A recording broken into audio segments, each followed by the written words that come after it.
যখন এলাকা থেকে বাহির করে দিল, ওই কুষ্ঠরোগের কারণে দুর্গন্ধ এলাকা থেকে বাহির করে দিল। বন্ধুগণ, অতি দুঃখে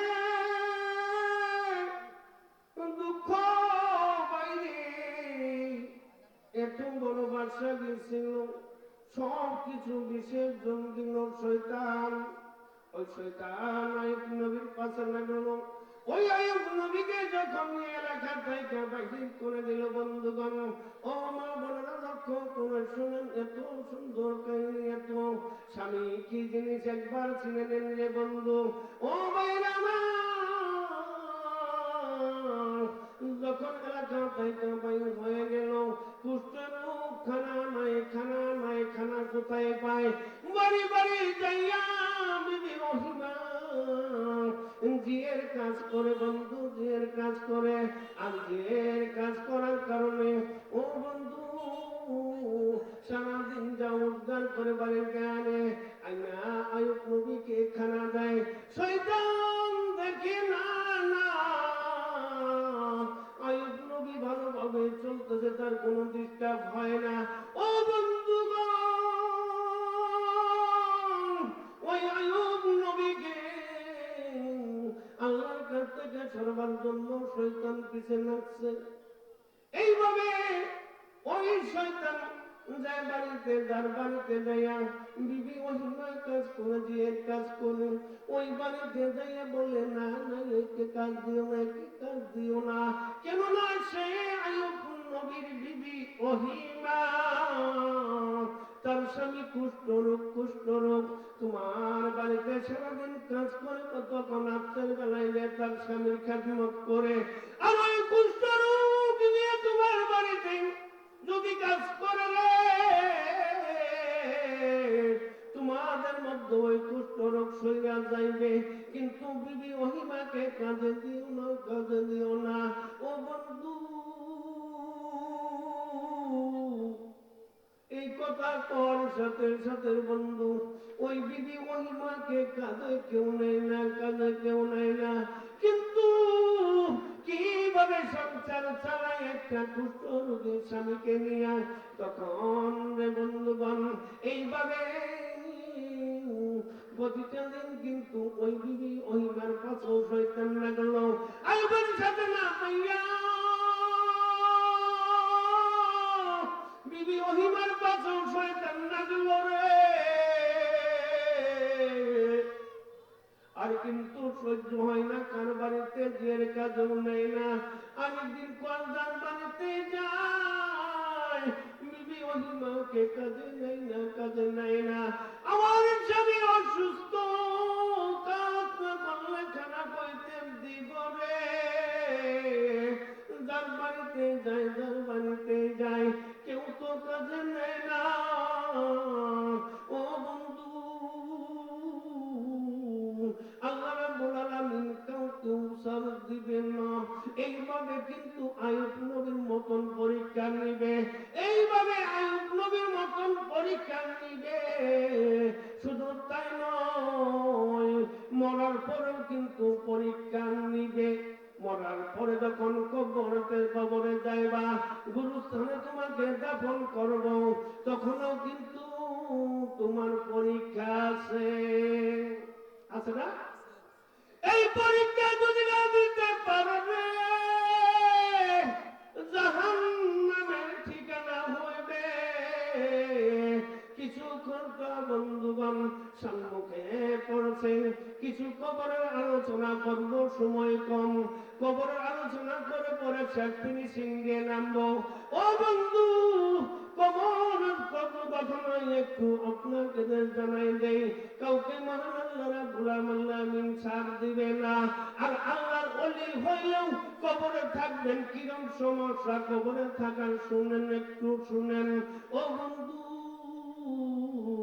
একজন আল্লাহর ওলি ছিলেন, একজন আল্লাহর ওলি মৃত্যুবরণ যখন করলেন, তাকে মাটি দিবে, দাফন করবে। ও বন্ধুগণ, তাকে ধুয়াইয়ে নিলেন, কাফন করলেন।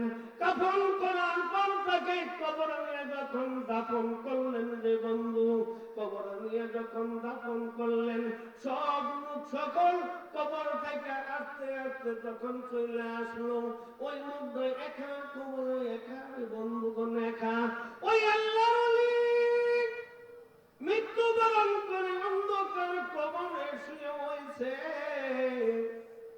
মুল্লিকির দয়া জিগাইতেছে, ও আল্লাহর বান্দা, ও আল্লাহর বান্দা। আল্লাহর বান্দাকে ওই মুল্লিকির উঠাইলেন, কি কি তুমি জিগাও কেন? ওই দুইজন মুল্লিকির এসে জিগাইতেছে, ও আল্লাহর ওলি, ও আল্লাহর বান্দা, তুমি যে দুনিয়াতে ছিলা, তোমার রব কে ছিল? ওই আল্লাহর বান্দা ডাকতে বলতেছে, আমার রব আল্লাহ ছিল। ও বন্ধু, ওই আল্লাহর ওলিকে জিজ্ঞাসা, তুমি যে দুনিয়াতে চলাফেরা করছো, তোমার দিন কি ছিল? আমার দিন ইসলাম ছিল। আর তুমি যখন এই প্রশ্নটা করার পরে তৃতীয় প্রশ্নের সমান জিজ্ঞাসা, এই আল্লাহর বান্দা, দুনিয়াতে যখন ছিলা, তুমি তোমার নবী কে ছিল? ওই আল্লাহর ওলি ডাক দিয়ে বলতেছে, আমার নবী হযরত মুহাম্মদ সাল্লাল্লাহু আলাইহি ওয়াসাল্লাম ছিল। তখন সঙ্গে সঙ্গে রে বন্ধুগণ, নবীর উদর থেকে একটা সুরঙ্গ করে দিয়েছে, সুরঙ্গ করে দেওয়ার পর রে বন্ধু, ওই দুইজন মুল্লিকির জিজ্ঞাসা, আল্লাহর বান্দা, দেখো তো ওই লোকটারে চিনো কিনা, ওই লোকটারে চিনো কিনা? আল্লাহর বান্দা চিৎকার দিয়ে বলে, হায় রে,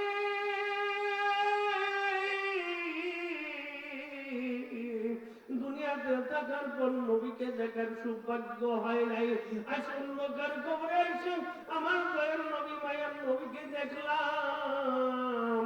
ও ফেরেশতা, এই সুরঙ্গ বন্ধ করো না, আমার নবীকে পান ভরে দেখবে। কিন্তু রে বন্ধু, তখন আকাশ থেকে একটা শব্দ, বিকট আওয়াজের শব্দ আসলো। আসে বলতেছে, এ মুল্লিকে, এ ফেরেশতা, ওই ব্যক্তি তিনটা প্রশ্নের সঠিক উত্তর দিছে। এবার আওয়াজ আসলো, রে এ ফেরেশতা, জান্নাতের পরশের কাপড় তার গায়ে পরে দাও।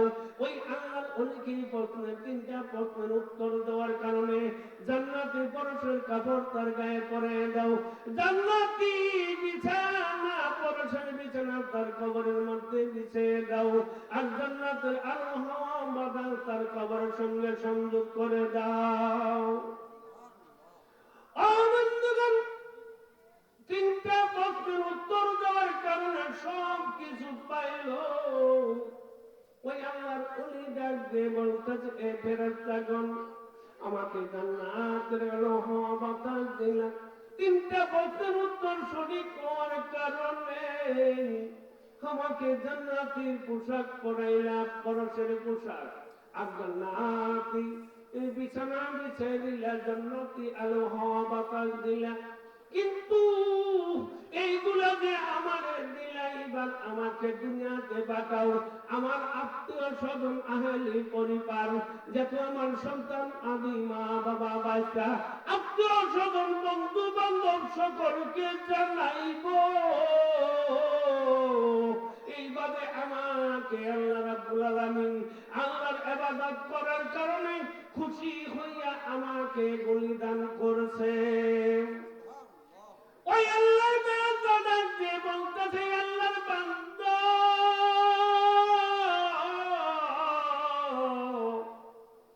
দুনিয়াতে আমার সিস্টেম আছে, কিন্তু দুনিয়াতে যাওয়ার কোনো সিস্টেম নাই। এই সিস্টেম কিন্তু তোমার জন্য আর নাই। ওই আল্লাহর ওলি কান্দে রে, আমি তো একা ইতিম হয়ে গেলাম, এই অন্ধকার কবরে ইতিম হয়ে গেলাম। কোথায় আমার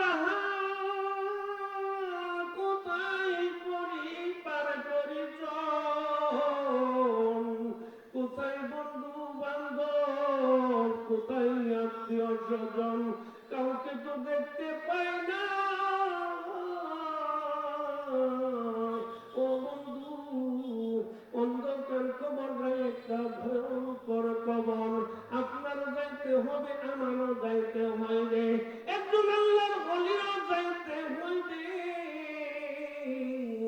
একজন আল্লাহর নাফরমান বান্দাও যাইতে হইবে। কারোর জন্য আল্লাহ রাব্বুল আলামিন ছাড় দিবে না, ছাড় দিবে না। ওই অন্ধকার কবর একদিন না, 2 দিন নয় রে বন্ধু। ওই অন্ধকার কবরে থাকতে হলে একদিন না, 2 দিন নয়, 40,000 বছর পর্যন্ত ওই অন্ধকার কবরে থাকতে হইবে।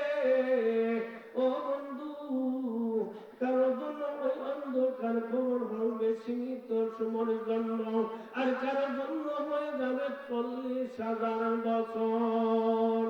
কেননা হাসর মাঠ যেদিন আল্লাহ কায়েম করবে, হাসর মাঠ কায়েম করার সময় 50,000 বছর কিন্তু 2 বুড়া আঙ্গুলের উপরে ভর করে দাঁড়ায় থাকতে হবে।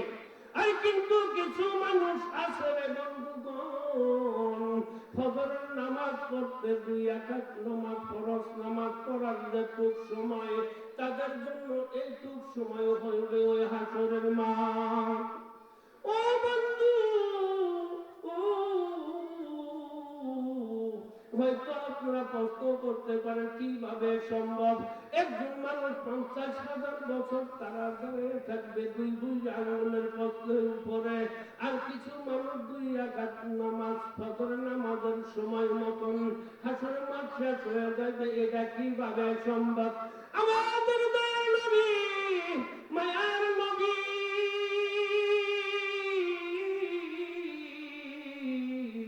যখন মেরাজে গেছিলেন, আল্লাহর সঙ্গে দিদার করছেন, কত বছর? 27 বছর।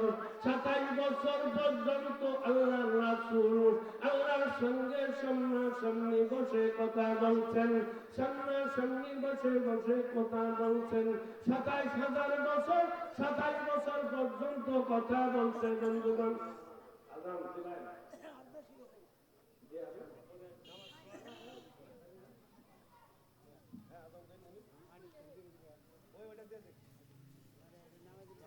Hello hello,